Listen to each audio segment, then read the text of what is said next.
Assalamualaikum warahmatullahi wabarakatuh, dulur-dulurku semua. Saya akan mengenalkan satu alat bantu, alat bantu dalam proses pengerjaan cordap, sama fungsinya seperti mainframe atau scaffolding, seperti yang dalam video kami yang ada dalam channel YouTube ini. Jadi ini fungsi namanya pipe support. Pipe support ini panjangnya jika ditarik tingginya maksimal 3,7 meter, dan ini memang bisa diatur ketinggiannya dengan minimal tinggi itu 2,6. Jika kemudian ditarik itu panjangnya sampai 3,7 meter. Kawan-kawanku semua, jadi pipe support ini pada posisi yang seperti ini ini panjangnya 2,6 meter dengan konstruksi di tengah-tengahnya ini ada semacam baut. Baut ini fungsinya, yang baut itu terikat dengan pipa yang ada di bawahnya. Kemudian di dalamnya ada pipa lagi yang bisa ditarik, yang penggunaannya sesuai dengan kebutuhan. Terus di masing-masing ujungnya ini ada plat plat dengan lubang 4 ada lubang 4, baik yang ada di bawah maupun di atas.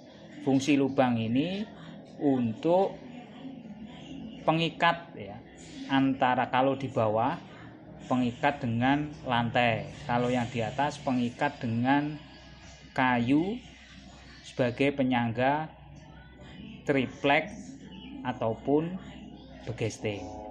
Nah, ini untuk menahan dalam merangkai kita juga dibutuhkan yang namanya besi dengan panjang sesuai dengan kebutuhan 10 cm yang nanti sekiranya bisa masuk pada lubang. Nah, pada pemasangannya ini yang bagian atas yang untuk menyangga triplek dan kayu karena sebelum di bawah triplek itu ada kayu ukuran 4x4 atau 4,5. Nah, ini agar tidak geser berubah pada posisinya, ini dipaku sehingga terikat yang namanya plat pipe support dengan kayu tersebut. Dan ini plat yang ada di bawah tadi fungsinya untuk mengikat dengan lantai. Memang kalau lantainya sudah dirabat atau sudah dicor, ini bisa dipaku, bisa dipaku. Kalau melihat lubang memang pakunya memang besar tapi kalau lantainya masih tanah, ini tentu butuh paku yang agak panjang yang sekiranya tidak berubah atau bergeser dari Nah, ini contoh ini contoh penggunaan Jadi ini pipa yang ada di dalam tadi yang ditarik sampai atas. Nah, kita perhatikan lubang mana yang sesuai untuk ketinggian tersebut. Nah, awas kawan-kawan, hati-hati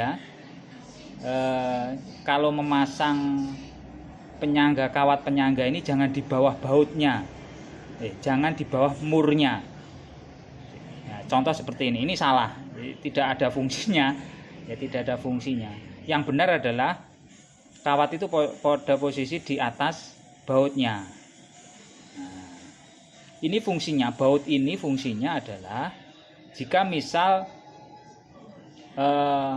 untuk kebutuhan yang kita inginkan, misal tingginya kurang 2 cm, 3 cm, 4 cm kita baru akan memutar baut ini untuk penyesuaian. Biasanya kalau ngecor, ngedak itu kan ada levelingnya, ada dikasih alat bantu benang itu ya, untuk penyesuaian. Tinggi rendahnya untuk kebutuhan kita sesuaikan dengan memutar baut ini. Kalau ke atas ngikatnya bautnya kita putar ke kanan, jangan salah ya. Kalau ke kiri nanti untuk melepasnya. Nah ini sebagai pengikat dengan lantai kita paku. Nah ini contoh kedua. Saya mencontohkan 2 pipe support ya, 2 pipe support. Ini misal tingginya kurang 2 cm atau 3 cm atau 4 cm, kita putar. Yang perlu diperhatikan dalam menyetel ini ya, kan yang dibutuhkan banyak. Dalam menyetel harapannya setelah pada posisi yang sudah berdiri itu harus segera dipaku ya, lantainya tadi dan di atasnya. Kalau tidak nanti akan rentan roboh ya, tentu akan sangat membahayakan ya bagi orang lain, ataupun akan merobohkan pipe support yang sudah kita dirikan. Nah yang perlu menjadi perhatian, jarak antara pipe support itu biasanya 0,4 sampai 0,7, tergantung nanti balok kayunya itu tadi ya. Semakin besar di atas balok kayu yang ada di bawah triplek atau backcasting, semakin besar ya, tentunya kita bisa membuat jarak yang semakin panjang sampai 0,7. Tapi kalau kayunya kecil, misal 5 kali 5 ya, tentu jaraknya akan pendek ya. Jadi pipe support ini memang hampir sama seperti bambu. Sehingga pertanyaannya, lebih efektif mana dalam proses pengerjaan cor dak itu, menggunakan scaffolding atau pipa support? Kita akan menjawab pada video berikutnya. Nah, ini kawan-kawan contoh penggunaan pipe support dalam proses cor dak. Jarak antara pipa support ya, saya kira akan banyak pertimbangan ya, selain besar kecilnya kayu, kemudian ketebalan cor dak dan sebagainya. Pertimbangan-pertimbangan teknis tentu akan menyesuaikan jarak antara pipe support tersebut. Mungkin demikian apa yang bisa saya sampaikan dalam video ini. Semoga bermanfaat. Matur sembah nuwun. Assalamualaikum warahmatullahi wabarakatuh.